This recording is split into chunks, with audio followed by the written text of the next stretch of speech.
Hi, everybody. Welcome back to the podcast. She's got this. I'm your host, Christine Gallagher. And today we have a very special guest, Tonya Olson. Tonya, in addition to being a good friend of mine and a neighbor, actually, is a physical therapist. She is an educator, a doctoral candidate, a horse person, and an entrepreneur. And she spent the first part of her career as a physical therapist working in a few different settings in the medical model, which of course is controlled by insurance companies. And she started her own mobile out-of-network PT business in 2018. And when she did that, she quickly realized that entrepreneurship was her future. So the confidence that she gained from her PT practice led her to niche down further into, this is very exciting, her lifelong dream of having a business targeting equestrians, which is so cool. And so Tonya launched Move Like a Rider, her online business, last fall. And she developed a style of business that combines clinical practice and one-to-one visits with the flexibility of online services that makes her business unique and also very accessible beyond the traditional PT or equestrian settings. So we're very excited to have Tonya here. Welcome, Tonya, to the show. Don't forget about Christine's furry niece. Oh, yes. Alvie, the German Shepherd. Hello, Alvie. Hello. I'm so glad you've joined us. Yes, Alvie is the best and always with her mama. So cute. So Tonya, share with us. I love this because I have a personal soft spot for PTs, not only because of you, but because of several PTs I've worked with over the years. Somehow I ended up with a good number of PT clients over the years. And so it's always fascinating to me how they sort of use this online business model and this online world and sort of mesh it with this traditional practice. So for you, I love that you have moved into this space of supporting equestrians. So tell us, first of all, tell us a little bit about Move Like a Rider and what is it that you do to help equestrians, and how does that sort of go with the whole PT thing? What is it that you help them with? Well, what's really cool about it is it's been percolating around in the back of my mind for, really my entire life. Because I grew up riding horses, and I always, when you're riding horses or you're interacting with horses, it's all about how they move. And so you're analyzing movement. So I've been analyzing movement since like I was 6. And so that a passion for movement, biomechanics, like exercise programs, and kind of niching down into theory, which is a lot about what riding is, that drove me to be attracted to my profession or getting educated as a physical therapist. And then you kind of dovetail back into Move Like a Rider is a combination of my training as a physical therapist and then my lifelong training and passion as a horse person, and basically just combining the both. And the biggest difference between a physical therapy informed person such as myself looking at a rider is we're trained to find the cause of what's going on rather than treat the symptoms. That's the big distinction of physical therapy. And that's a big distinction I have over with my physical therapy training is like it's somebody, let's say their horse isn't turning to the right very well. Well, I'll figure out more often than not, it has something to do with the rider's left seat bone. But because I'm a PT, like I figure like it's the cause. It's always all about getting to the root cause. And that's where my PT training comes in. So that's what it's all based on. Yeah. And is that another way to say the driver? I've picked up these terms from my PTs over the years. The driver, the real cause. Is that but I think that more PTs need to be better about identifying our unique niche in our training is identifying the cause, the driver of the issue. But yeah, identifying the cause. And that's just through understanding anatomy, understanding biomechanics, understanding how things move, and really just having more of a discerning eye overall. Yeah. And like the whole niche thing, like a lot of people think that they're niched, but they're really not. They're still kind of very broad. And so your area of expertise, I mean, that's that's quite a niche, right? I mean, equestrians and getting better at riding. And so what would you have in terms of advice for people who are sort of trying to find that niche, especially when they're kind of conditioned to be doing like the traditional thing? How did that happen for you? I mean, obviously I hear that it's from passion, but what Yeah. advice can you give to other people looking for that? Well, the biggest advice would be do the things that they tell you in the beginning. Because when I was first starting my own PT practice, that was what all the business coaches said. They said, find your niche, go into your niche. But it's scary because Yeah. you think, oh my God, my niche is too small. I'm not going to be able to get any clients. There's not enough people who are interested in my little bitty niche that I'm super, because there's something that everyone's, kind of uniquely interested in. And I think that over the years, my biggest advice would be trust your niche. Your niche is enough for you. And it's your niche is your weird. It's your weird. It's like it's the things that make you unique, the thing that you would like, the thing that you would talk about or teach people about or do like all day long for free. It needs to be it is your niche. And then what I've also learned too, with my experience, is my niche just keeps coming. It keeps coming back. It's like the universe keeps telling me, like, opportunities come about. I meet a person, I have a conversation, and it just keeps bubbling up to the surface. It was just undeniable that I had to start this business, because things just kept happening that indicated that it was my path. If that makes any sense. So just having a mind for like serendipity and the signs, but trust your niche. It's bigger than you think. Yeah, no, I love that you mentioned that, because that is something I've heard so many times. Is like, yeah, but am I going to go too narrow? Am I going to go too small, that there's not enough people? And it's like, you don't necessarily need to have this ginormous amount of people to be successful, with what you decide to hone in on. And I think that it's funny, because I look back at like when I started my business, and I was a business coach, and it's like, that's pretty broad, but it was like, yes, I'm a business coach, and my people are like anybody who like has a credit card. You're all my people, like that's all. That's all I need. Yeah. And how did you go from like that big, like, I don't know, anyone with a credit card and internet access early on, in the business, like, how did you find your niche? I guess I'll flip it around and ask you the question. Yeah, no, I love that. I think that, for me, the way I started was to really like grab onto the social media side of things, meaning, you're a business coach, but your specialty is social media marketing. And when I first started in like 2009 or whatever, like no one knew anything about how to use social media for business or what even was going on. People were like, what's a Twitter? So I think like that, I wasn't totally broad. So I had like the social media focus, but my people were still broad. I was like, again, any business owner. And by the way, like you could be any kind of business owner. So like, you could be like somebody who owns a plumbing company. Like I didn't care. But I think to your question, I think over, the first year or two, I started to really see who I liked working with best, and who was showing up, like who was actually like attracted to me and my messaging. And it was like a combination of that. And what did I realize? I realized it was women, which made sense to me as a woman, but it was women, it was service-based businesses. It was people like coaches, consultants, authors, speakers, PTs, and attorneys, but like service-based, female. And also people who'd been in business like a little bit of time, at least, not brand newbie. And I really got that just from putting myself out there and doing the darn thing.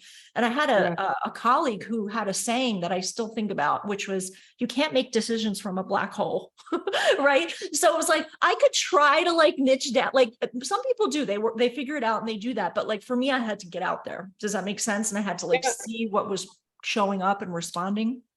And then it went from there. So So don't be afraid, people. Don't be afraid. That's the thing. It's just don't be afraid, because that's the thing, especially if there's something to be said for, like I've talked to, colleagues they're more business minded, and their whole goal for their business is to scale up.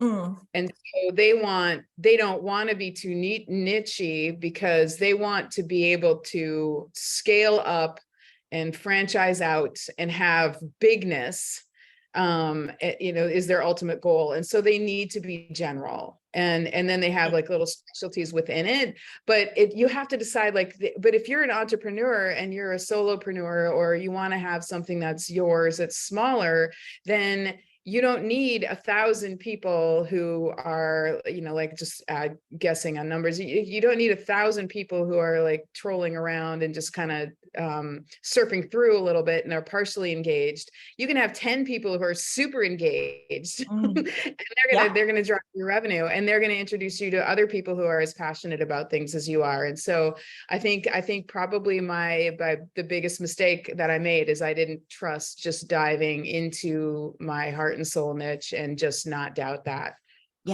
Yeah, that's huge. And I always laugh because I think of like businesses I've told my clients about, like the clients who are afraid to kind of narrow down further. I'm like, I have colleagues and friends with the most random businesses who do really well. Like I have a colleague, a dear friend, who her business is teaching quilters, people who are quilters, how to start their own business selling their quilts. It's like, that's yes. That's narrow, there's people who are extremely successful trying to have, just PTs trying to start, because we're so indoctrinated into the medical model and the insurance model. But here, just randomly, it's super funny. One of the many serendipitous moments that I've had in my life that told me that I needed to have my own business, and it had to be like the equestrian based, was, well, for one, like a horse trailer just showed up in the PT clinic one day, like late. Huh? Yeah, I just started working at a PT clinic, and a gal, she made an appointment, and she rolled into the parking lot with her truck and trailer. And somehow there was a miscommunication. The person who made the appointment thought it was a human client, and the person who, to this day, I have no idea how that person knew that I treated horses on the side. Crazy. It was just like, I could have a business on that, but I didn't have the confidence to. That's when I should have started my equestrian business back then. But I was listening to radio, like a podcast. This was years ago, and it's to the on the theme of niching down. This woman's niche was teaching knitters, people who knit, how to make the heel in a sock. Oh my God. That was her specialty. Wow. Apparently it's not easy to do, but this was like, it's had to have been a decade ago, but that she found that was her niche. And you know how she found it? Because people kept asking her, how do you make a heel? It's so beautiful. And then she had the confidence, or had the clarity, or whatever it is, or support. Anyhow, she turned it into her business. That was her niche. Now talk about a niche. Yeah, that is pretty crazy. Not even knitting, just one type of knitting. One little just type. The heel, one part, not the whole sock. And then she, and here's just randomness, but she actually took that into the classroom. Yeah. And what she found was, and she wasn't a teacher, but somehow she was in the New England area, but somehow she would go into classrooms and she would teach knitting to the students. And what she realized, it was kind of a social experiment, is the students who were academically gifted tended to be terrible at the physical creative process of knitting. Interesting. And so the students who are academically gifted in the classroom tend to be the ones who are rewarded and treated well and considered to be the better students, whereas the ones who struggle academically are the ones who don't maybe get the positive reinforcement and all that. But she realized that the students who are good at knitting, teaching, were the ones who are the poorer students. Interesting. So the dynamics in the classroom was flipped. So they had the students who were less academically inclined were teaching the students who were more academically inclined how to do the knitting techniques. And it completely changed the classroom, and it changed the students on understandings of who they were as people and what their potential was and all that. And I think like those little moments like that, where you find your own genius, Just being aware of that is important. If you have an itch, if you have things that keep happening in your life, like where just because my whole life it's been these little opportunities, little moments that have told me that I need to start my own business, and I ignored them and I talked myself out of it for years and years and years. And that's another the biggest piece of advice. If you've got it in the back of your mind, or if people tell you that they see you as having your own business, freaking trust that shit and just go with it. Right. I love that. And it's so good that you mentioned that, because the very first episode of this podcast was about that. It was basically me sharing my story of the same thing. Like these nudges, these signs, these things kept showing up. And it was to the point where it's like, all right, I can't ignore this. Like there's something going on. Yeah. That's serendipity. And what's funny is I just had an experience about it with serendipity yesterday, but the definition of serendipity is finding the gift of finding grace in the unexpected. And so serendipity isn't just, I ran into somebody that I need to introduce a friend of mine to because they're the person that they need to talk to, or realizing those little moments. Oh, there's a horse in my parking lot of my PT clinic. I should start my business. But being able to, it's easy to dismiss those little things. Yeah. And so seeing those as signs for something, for how it's to inform how your life should go, or what your future should look like, or the opportunities seeing those as opportunities, that's the gift of serendipity, because it's easy enough to dismiss those. So anyone who has that heightened awareness to see, that wasn't just a random thing, that was the universe telling me that I've got something I need to follow through on. Yeah, for sure. And like the confidence piece too, like you said, you didn't listen to that for years, and you got the confidence to start your own business, and then further to the confidence to narrow down to the question, what besides the signs gave you the confidence to do that? Well, what changed? Yeah, surrounding myself, finding the right people. And it's not about finding people who just say yes all the time, but that's the strength of being in a niche. If you're in a niche, you're going to meet other people who are in that same niche, or in that same kind of niche-y universe. And then they're all on fire about the same thing. And so then if you've got people who are supporting you and who have ideas to support you, have ideas who maybe are a little further along the line, or along down the lines with their own business development, or being in their own niche that intersects with yours, is critical. You have to be very careful and selective about the people that you have in your life, and because the people in your life influence the path of your life, the way you look at your life, and the decisions that you make about your life. And so I think that's a piece that people miss, is you have to be very careful and specific about those people that you choose to be your influences. For sure. And that's what it was, a lifeline for me in the beginning too. And I still believe in this, is joining masterminds and joining groups of other entrepreneurs who were together, and just realizing that you can't necessarily stay in your own little bubble, because the people around you especially who aren't entrepreneurs and who don't get it, they don't get it. And, it could be detrimental, even if they don't mean it, and they're never going to get it. That can really knock you off your game, and you have to have that. And that's why I not only joined my own masterminds, but now run masterminds, because I know that entrepreneurs crave that. They need people who are going through the same stuff and who get it. And not only that, to also surround yourself with people who are further than you, who are doing. Yeah. And humans crave connection. And you got to have a variety of people. You got the people who are been there, done that. They paved the road that you're on. Yeah. You got people who are still in the ditch, digging their own little hole, kind of trying to figure it out. But here, but also, we talked about niching, but it's important to have variety as well. And I think that's what you just hit on, is the masterminds, where you have people who are in different businesses, because people have different perspectives. And from since I'm a science girl, here's an example from the science world. One of the things that they've realized in science and research is the importance of being exposed to not being super niched into just your science. So Mhm. physics people need to interact with people in the biology world, and they need to be informed with people who are like in the, you know, engineering world, because you have different perspectives. And so like when I lived in Eugene, well, anyhow, there's initiatives at colleges now where they people actually in the different disciplines kind of interact with each other. Like for instance, there's an engineering group, and I'm just plagiarizing everything or whatever. What's not plagiarizing, what am I what's the word for, anyhow, I'm just telling it in my own words. Yeah, you're just It was riffing.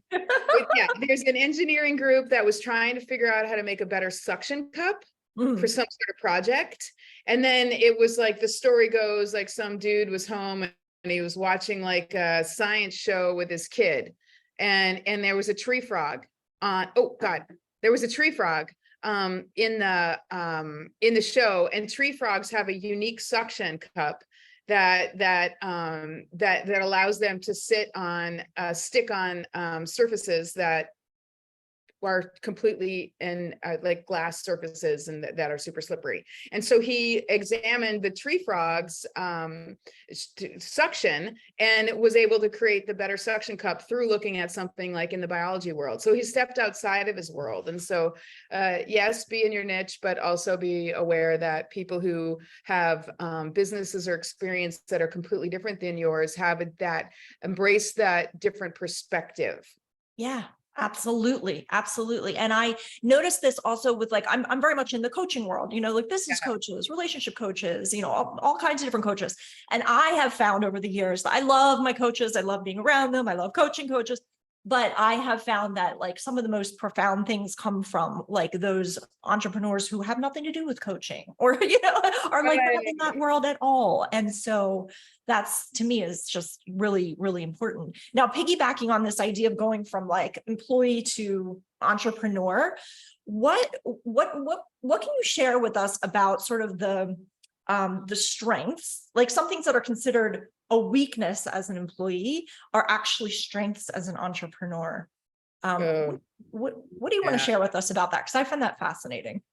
Oh, so here is like in my own experience, as an employee, and I spent a lot of time struggling with this, is as an employee, I took a bigger ownership of my job and my responsibilities and my outlook of the business than I had any business doing.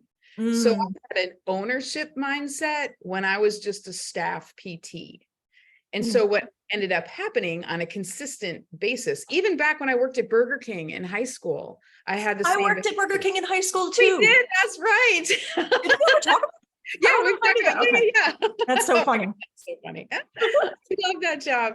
Yeah. Anyhow, I just met some really great people there. It was my safe space. But over like having an owner mindset when you're a staff PT really got me in trouble because I would work extra. Yes. Off the clock, and I would put forth a great deal more effort because I felt like this was like, I felt like this was my business. Like I had a business owner mindset, and what ended up happening was I would get resentful, angry, because I was clearly being underpaid and underappreciated. And then I would, burn out and be resentful about like to the owners or the managers and all that. But they did kind of ask me to do some of the things, but that was my biggest eye opener of like, I'm a staff PT.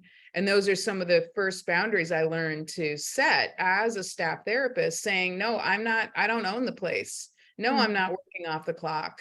You need to set things up. You're the owner. Like if anyone's working off the clock because something needs to be done, that needs to be you, because you're the one going to make the profit off of that. And so Yeah. I've had an owner mindset my whole life, but that definitely got in the way as a staff therapist for sure. And I learned that lesson over and over again. And there's many times.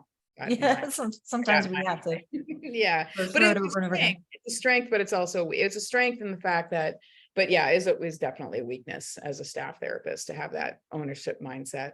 Yeah, and that's one of the things I learned from the younger. I'm Gen X, so it would be the millennials. The millennials that I worked with, they had a much healthier mindset about that. They're like, whatever. I'm just, I'm not doing that. That's not my, yeah, that's dummy. You don't own the place. yeah, right. So you and I are kindred in the sense that like we talk about being weird and like just like embracing weird. What does Mhm. it mean to you to embrace sort of your own brand of weird in your business and as an entrepreneur and just in life? What does that mean to you? Yeah, so that's a constant theme in my life. Like, where there's three kids in my family, I was the only girl, and so I'm all about. I don't have kids. I'm all about odd numbers in groups and like in the family in particular, or learning because it forces you to have to not fit in. Yeah. Um, because I've found, like, I've seen over the years, like the desire to fit in, or the conflict or stress that not fitting in people experience, is really the source of a lot of unnecessary strife and dysfunction and stress in people's lives. And that's really the core causes for, like, depressive episodes. Like, I've had a few, I don't know, now I'm talking about mental health. Well, anyhow, We're going everywhere with this. depressive episodes, like for me, when I've had a depressive episode, it's when I've been trying to fit myself into a world in which I didn't belong. Mhm. I was where I didn't need to be. And so learning how to just be you, and it's okay to not fit in. And it's actually glorious to not fit in, because if you don't fit in, there's places we fit in more. So like when I'm in a barn, I'm completely and totally fully myself. There's no part of me that doesn't belong in a barn. Everywhere else I am in my world, there's a little bit of me that doesn't fully fit in, which is a strength, because I feel comfortable and confident in just being who it is that I am. And I know that I bring something. For one, I can chameleon and fit in a lot of different places. Mhm. And then and being able to be in different places, like we were just talking about, allows me to be exposed to a lot of different inputs, develop different skills, and just be fully myself, and don't feel like I'm compromising who I am as a person at the expense of fitting into whatever mold you're supposed to fit into. And I think it's important. Just be you, and then you can sleep at night a lot easier. Yeah, and I love how you gave the comparison between like being like that when you're, younger or in school. It's like it can be really it's super hard when you feel like, you're not the one who's fitting in or you're the weird or different one. But I think as an entrepreneur, like that's such a great opportunity to embrace like all the things about yourself that are Yeah, yeah. The weaknesses when you're younger, the things that kids make fun of you for, are the strengths when you yeah, get older, for sure. yeah. Absolute And strength. I still remember a client I had years ago. I still remember her business. I mean, I love like the woo woo, very esoteric stuff. Like I'm all about that spiritual. And she had a very spiritual business, but it was like, it was some intense stuff. I mean, it was like, um, I don't even know how to get into it, but it was very woo. And she was brilliant at it. But she was scared, she was really scared to kind of like go bigger. Like she was out there, but she was kind of like tiptoeing. And I remember like half the time we were coaching together, it was about like, let your freak flag fly. I Yeah, kept saying that yeah, to her. I'm like, yeah. your people will find you. Like, the people with like gold sequin hats, maybe they're not your people, but the people with like orange sequin hats, they're your people and they will show up. Like, Yeah. just speak to them. And it really helped kind of boost her confidence. But you think like, oh my God, I can't do this. It's too out there. Your And people. that's her niche. Yeah, You know, exactly. our Exactly. niche is all based on our own uniqueness. Yeah. And that's it. And just kind of dovetailing on that common theme is, people want community. People want to feel like they belong somewhere. Mhm. And then, like, so having the confidence to just embrace your own weird and niche into the things that you're the most interested in, or either think that you're passionate about or they're gifted in, that attracts those other people and creates your own community. And that's what we're all looking for. Like, humans we're wired to seek community. Yeah. Yeah, absolutely. And I think that, you talk a lot about like fostering connections and creating connections and trusting that they're your people. One of the things that you had, written in the notes for this show is like, don't overthink things. Trust that they're your people. Can you say more about that? Like what has your experience been with that? Like the people you clicked with, and kind of trusting that. Yeah, the overthinking was definitely another kind of stumbling block in the early days. It was like here's like it just I would like look, I was trying to find early on, I was trying to find like a prescriptive way to like a list I could like tick off the boxes of like of how to do your own business kind of thing. And I was looking at other people for examples of how to run my own business. Mm, And just, finally just realized like it's my business. yeah. Like I need to run it how I run it. Like it's not, there's, and there's certain commonalities with regard to, regard to a business, but you have to do you. Mm, And when I would like consistently, like my clients, like like my business model here in St. Pete is I believe strongly in because I'm in healthcare, and I think everybody needs to have a community of people that they're helping them with their healthcare. And so if I am fostering connections with other like-minded professionals, then we can mutually refer to each other because we know that we are like-minded and have the same high quality viewpoints on the services that we're offering, and then we take that decision making process, we make it easier for the clients because the clients aren't stumbling around just finding people, but the clientele that have just kind of fallen into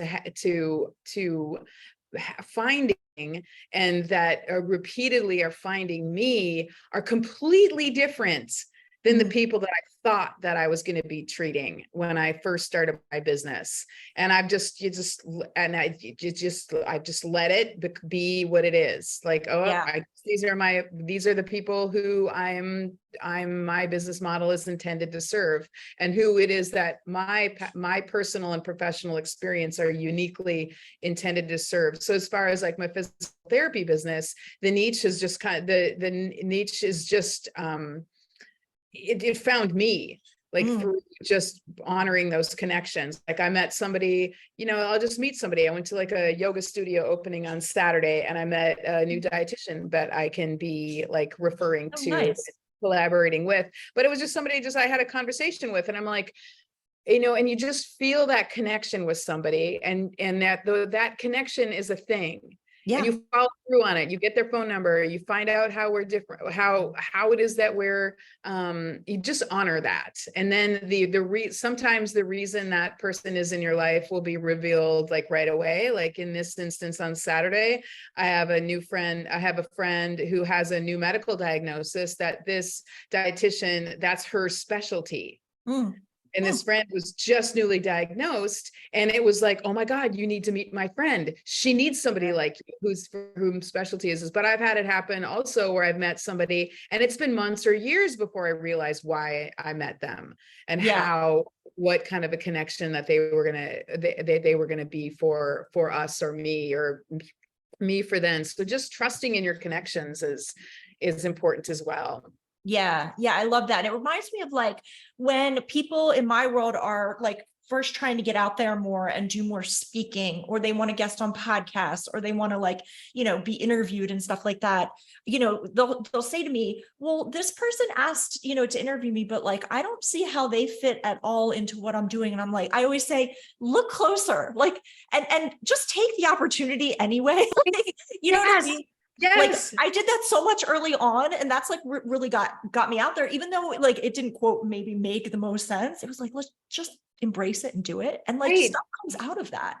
Right, You don't exactly. realize. Like when yeah, exactly. Yeah. So like that's part of the overthinking is like trying to when you're trying to orchestrate things, like anytime I Mhm. try to make things happen in my life, it ends up to be just a flaming dumpster fire. Like anytime I just let things happen, I'm like open to it kind of thing. Like when I'm talking to my students, where I teach a PT program, I'm like, always say yes Mm, to any opportunity.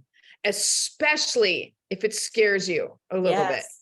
If Yes. it scares you, meaning you don't think you're good enough, you don't think you can do it, because every professional opportunity that I have ever had has been based on personal and professional connections that I've made in a casual, in more of a casual business setting. It's not the thing, and the way my life has turned out, if you would have told me 7 years ago that I'd be living in Florida and having like two of my own businesses, and like, I would have been like, no. There's no way that would ever happen. I don't dream big enough for how my life has turned out. Wow. Like, and I I would never have created this life for myself on purpose. And so I just let it, like, you take your opportunities, you foster those connections, the people that you click with, and try not to, like, that's a part of that overthinking where you get in your own way. Try not to make sense of it all, because I think what you're talking about too is trying not to make sense of whether or not this podcast will, be bring you to where you think. If it doesn't make sense, is the concept of transferable skills or transferable concepts. Like, really kind of 30,000 feet back, if you look at things from like a 30,000 feet view, there are transferable concepts and skills that are across the board with all entrepreneurs and business entrepreneurs specifically. And a lot of, and any human interactions, there are transferable concepts and behaviors that are consistent in any business that or any human interaction that you're in. And so that's where, like, limiting yourself to things that make sense, because what does it make sense to? If you're thinking about something making sense, what is your framework for making it make sense? It's your experiences, your microcosm, your small little sphere of influence. Your making sense of things gets expanded by the variety, scope, and of the people that you are influenced by and that you're interacting with. So if you have a bigger understanding of things, you're going to realize the similarities and the mutual benefit people who are different have for each other. Yeah, I love that. Kind of like a tree frog and the engineer, Yeah, you would not be exactly. And it kind of reminds me of, like, Steve Jobs had that quote, like, you can only connect the dots looking backwards. Like, you don't, when something doesn't make sense and then you do it, oftentimes you look back and I'm like, that made perfect sense. Like, somehow that just, And it's funny, you and I had a moment like this recently, like, because you and I went to an event at, like, an event space right down the street a few weeks ago. And like, you and I have been friends for several years, and we're both entrepreneurs, and we both are very clear on what each other does. But like you just had this idea. You were like, we were talking about live events and how I used to do them for years and hadn't done one in a while. And you were like, me and you should do an event. And I'm like, huh? I'm like I was too close to it. I was like, and then you were like, blah, blah, blah. And I was like, oh yeah. There's so many intersections. Exactly. And then you explained it to me. I'm like, that does make sense. Okay. Yeah. Like PTs and business coaching and marketing. And we're working on it, everybody. Stay tuned. Oh my God. Stay tuned. We had so many great ideas. It was super fun. And and I love just demonstrating how you can combine disparate things and show commonalities. I think that's just so important, because then that just expands all of our networks. For sure. Like having people, I love, like, that's probably one of my strengths, is having different types of friends. Like, I'm a runner, I'm a horse person, like, I'm an academic, but I also don't mind, I'm happy sitting at a dive bar and talking to, just whoever is there, kind of thing. I like going to, museums, like having different people, and having them interact with each other, I think is like super fun because the topics of conversations, and then the new experience experiences that people have through the social connections. Like I've had situations where I've gotten people who are like super not outdoorsy at all, but because I, got some people together in a gathering, now we've got like this bookworm who, whose idea of an athletic pursuit is walking around the block, and you've got them out on a kayak. Yeah, like, wow. And you're just having, I think that's a part of life, is just being exposed to like the different aspects of life. Like, show me your corner of the life. Like when okay, just here's a weird example. If I get into somebody's car, or somebody gets into my car, like they'll say, well, what do you want to listen to? And I'm like, no, I don't want to listen to what I want to listen to. I want to listen to what you want to listen to. Show me your life. Show me your musical library. Like, show me what you're interested in, because I know what I'm interested in. That gets a little boring over time, but I want to see other people's intersection of the world. And I feel like there was something that happened like on one of these outdoor experiences that can't think of it right now, but like something with just that different perspective, like of what you're familiar with, and having somebody come in, so I was at this 100-mile race where I volunteer every year. And I was doing, I do some I was talking about some foot care stuff, and I had somebody come in, and they were watching me, and they've worked with me for years, but he pointed out the things that I forgot that I do, that I just assume that I just do without, so he was kind of pointing out that like the little things that actually make it what I was doing turn out well, that I just forgot that I need to teach people to do.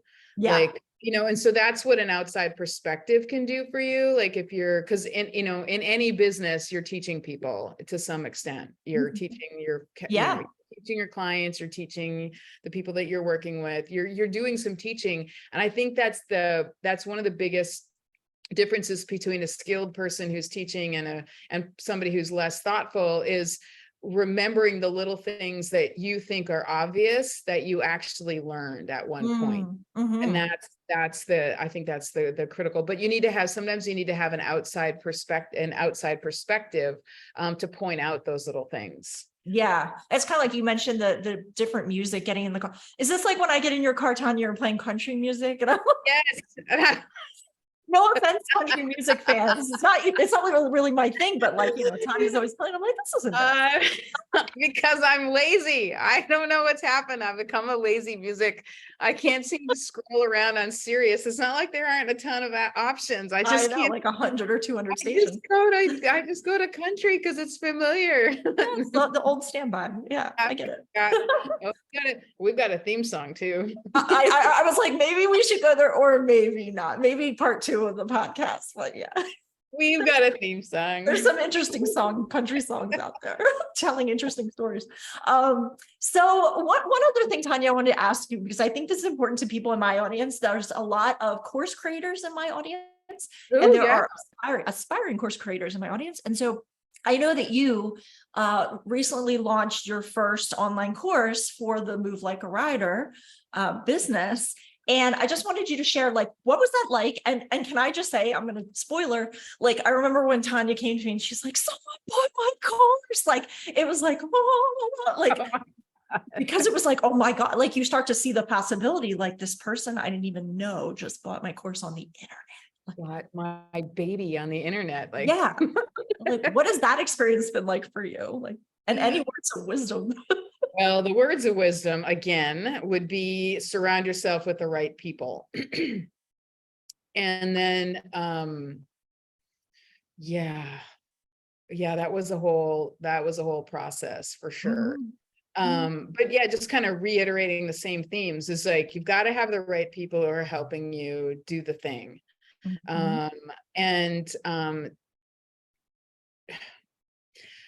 Again, trusting that you're the expert. Like, it's your product, it's your content, it's your vision, and trusting in that, but also having the right people who can help you kind of fine tune a little bit. But I think just get it done. Don't procrastinate. And that's a part of, I think that's a big entrepreneur thing, is like a big part of it is it's just really easy to procrastinate and just think it's such a big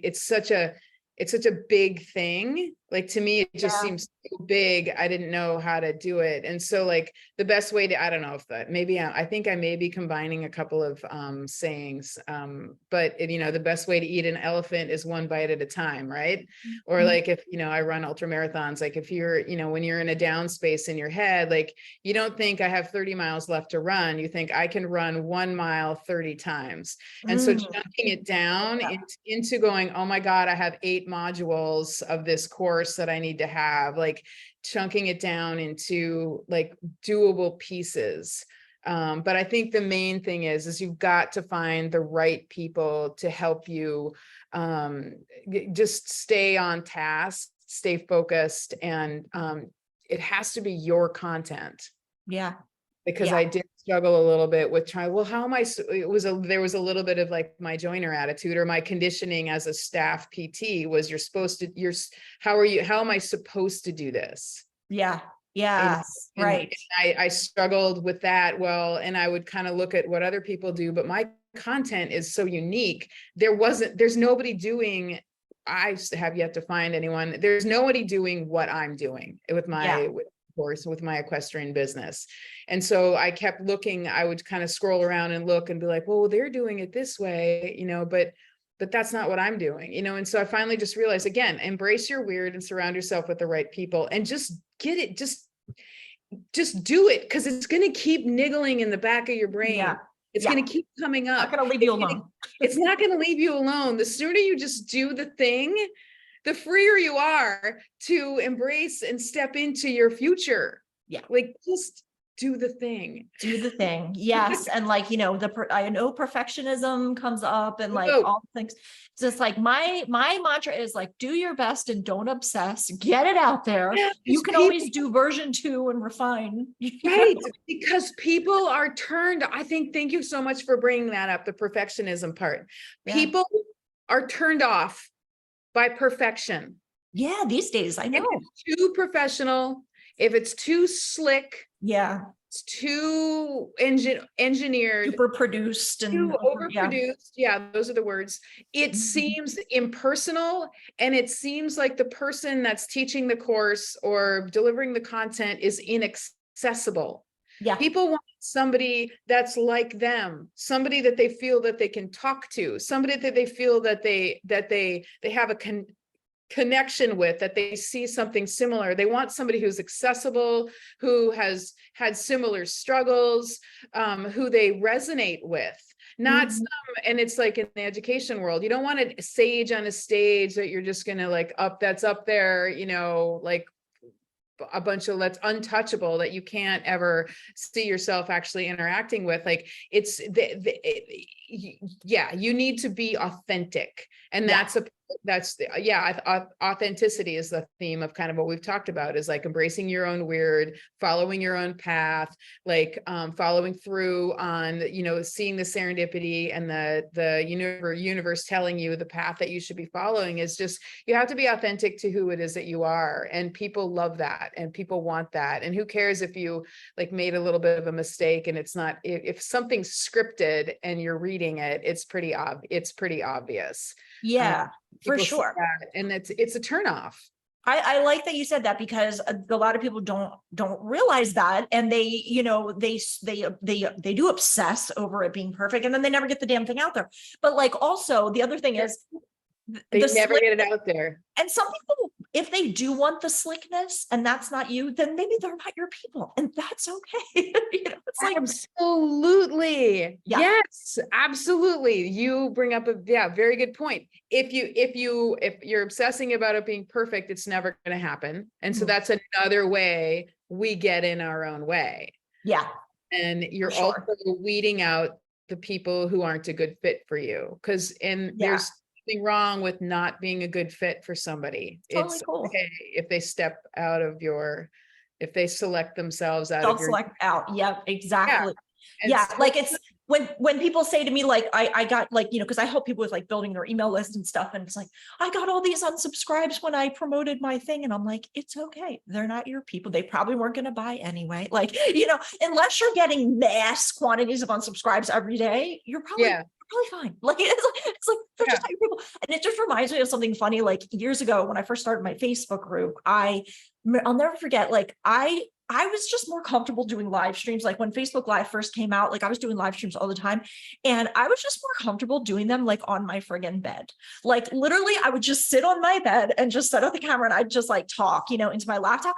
And that to me was like comfortable, was my comfort zone, felt good. And most people friggin' loved it. I'll never forget one day, this lady, I don't even know where she came from, but like I was doing it just like casually lounging on my bed, doing a live stream, not caring. And she like wrote this comment that was like, I don't know what this is. It's very odd that you're on your bed and you're in your bedroom and that we're having to see this. It doesn't work for me. And I just like laughed. I was just like, and I just wrote back, that's okay if it doesn't work for you. Like that, this is how we do things around here. And you can leave if you want. Like it was just like an example. Right. Like, And well, for one, I'm not one bit surprised that you were doing that. Not even for a second.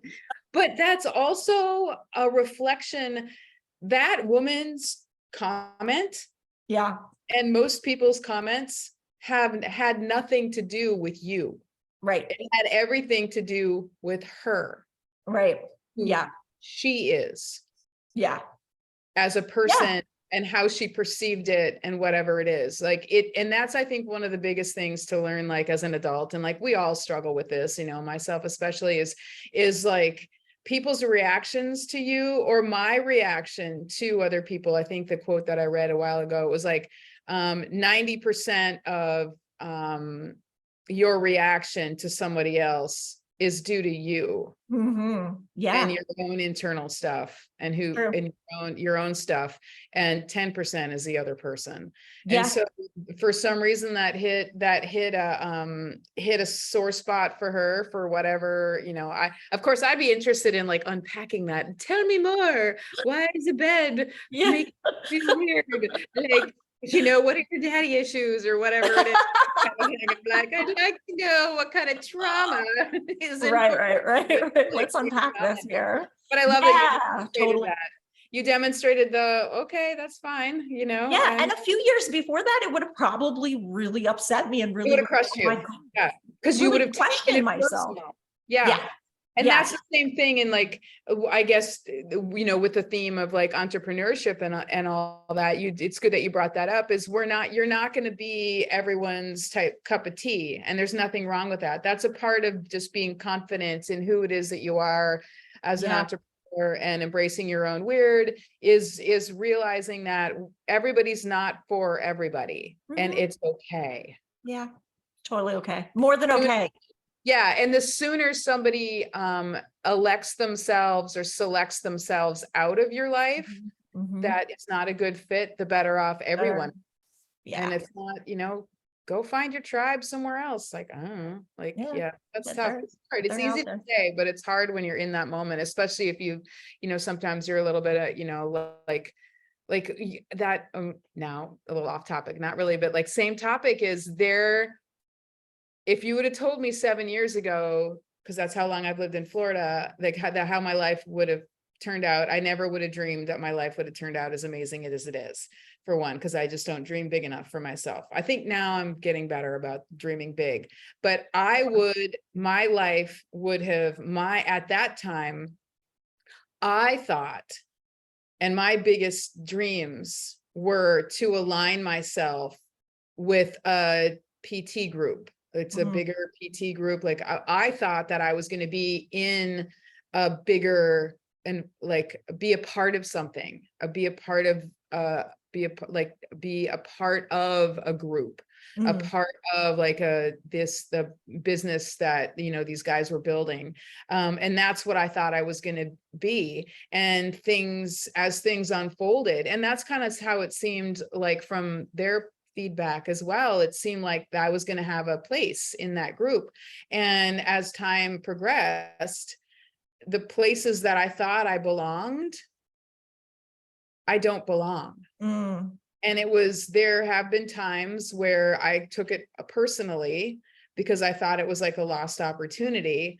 But in reality, and especially since like, yeah, I thought I was losing an opportunity, but that lost opportunity opened the door for me to be able to do what I really should be doing. Yeah, I love that. So had I gone down the path that I thought that I was supposed to be going down, I would not have had the time or ability to do what it is that I am doing now. Yeah. So lost opportunities, it's the whole door closes, window opens, like, and just having that mindset. And I remember there were some times when I took some things like deeply personal that I wasn't included in opportunities. Other people were who were, I felt were less qualified or, hadn't been involved long enough, just anyhow for what, and I took it, it was hard not to take it as an affront, but really they saw something in me and realized that I had a future elsewhere. Oh, I love And, that. and yeah, and I actually, there was a couple that I did talk to one of those people, and I was just like, I want to thank you for not, there was something about me that, here's the thing, I took it personal. I feel like you were, like slighting me, but now I realize like you had an inner wisdom, whether you realize it or not. You've released me to live the amazing life that I have. And it's just like back when I applied for pharmacy school. I don't know why I did that. Anyhow, that was the best thing they did, is tell me like the best thing they ever did is not let me in, because it was not a good fit. Right. Yeah. But it's hard not to take things personally, especially if you're like super invested, but just let it go.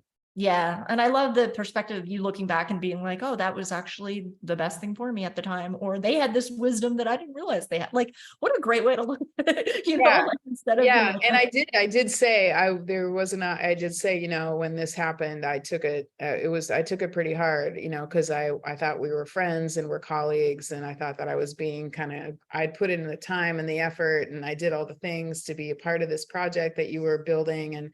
And then I was left out of it. And I wish you would have been, it was an opportunity for me to say, I wish you would have been a little more clear in your communication with me, instead of, there was an opportunity for standing up for myself a little bit and just kind of saying, in the future, you could probably communicate a little better, because I am an adult. I could have handled the disappointment, rather than they kind of went about it in an oblique way rather than a direct way. But at the same time, then I was also able to say, I said, did you why did you see me why did you not? I see now that you didn't include me because I wasn't a good fit. And it's allowed me to do other things. And, they basically told me the things that I learned to see in myself, that I was better served having my own business and being my own entrepreneur. He was like, you're not a joiner. You need to have your own. He's like, I've known you a decade. You're not a joiner. You need to have your own thing. Yeah. And I'm like, why didn't you tell me then? Well, that really kind of hurt. Like, I wish you'd have told me then. Like, but like, what an insight for them, like, to share. Yeah. I mean, it was years later, and there was some hurt feelings and stuff like that, but it was definitely other people see things in you that you don't see. And there's nothing wrong with asking. Why did you like me? And hopefully people can see stuff, but it's pretty cool to get other people's perspective sometimes, because we don't see them. But and it's brave to ask also, like, sometimes we don't want to know, but like, you're afraid that the answer is going to be negative. Right. Yeah. Wow, what a wide-ranging conversation, Tonya. I love this. We're covering all of it. This is our brand of weird. Yeah, this is us, like, two friends chatting. We just happen to be recording. Anytime we have a conversation, we go from we do. We're all over. We're all over. And then somehow we always tie like connections into like tree frog suction cups. It all comes together. Tonya, how can more people find out about you? How can people connect with you? Where are you? How can they find out more? Well, so my equestrian business is Move Like a Rider, and that would be the website is movelikearider.com. And it's the same for, Move Like a Rider on Instagram and Facebook. on Threads. We didn't even Oh, talk about are you Threads as a on that? I haven't even gone of course there. I am. I'm on Threads. I'm- But so the equestrian business, I would highly recommend, like, even if you don't, whether you're a horse person or not, log in, surf around a little bit. There's a mini course. There's my course that's a paid course. But just, surf around and see, like, the manifestation of the dreams. Yeah.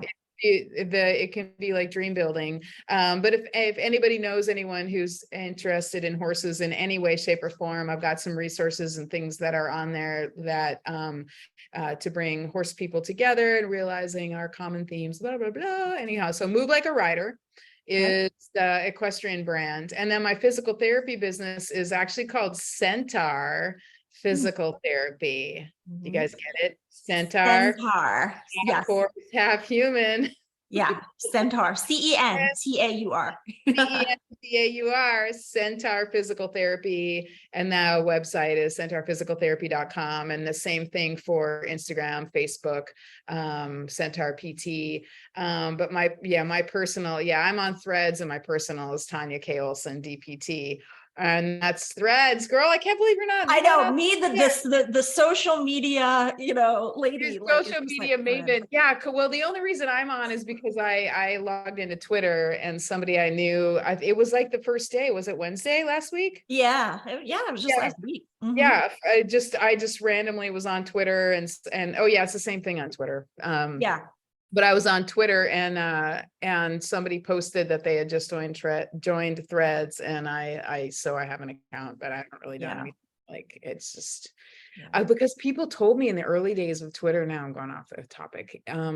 Like, I've had other business owners talk about how, like, the early days of Twitter were like just people interacting with each Oh my other. gosh, it was amazing. It's like, it was amazing. Like, this one guy, he's a photographer, and he's based in Switzerland, in Interlaken, Switzerland. And he said, like, he was just developing his business. He made all kinds of business connections and friendships. And he'd be like, hey, he didn't have a big budget. So he'd be like, hey, I'm going to be in, Zurich. Like, I need a place to stay. And he's like, people offering his couch or like equipment. Hey, I need a light or something. Like, and he said he built all kinds of relationships on the early days of Twitter, and then it turned into. It was an amazing place. I mean, I was there, like, gosh, like, I think I joined in like 2007 or 2008, which is super early days. And that's right before I became an entrepreneur. And I found so many women entrepreneurs who were doing their own business. And I was like, what's this world? Like, it opened up, and you could talk to all them that, like, leveled the playing field. Like, you could talk to these big names. And I miss days of Twitter. Yeah. Maybe I do need to get on Threads. Well, head on to Threads, because that's what it looks like. I know. I've heard. I'll end up there. I'm sure I'll end up there. Yeah. Oh, yeah. Awesome. Well, everybody check out Tonya's stuff. And Tonya, thank you so much for doing this today. This is a great combo. Appreciate you. Yeah. All right, everybody. Thank you for listening and being here for another episode of She's Got This. And we'll see you on the next one. Okay, bye, guys.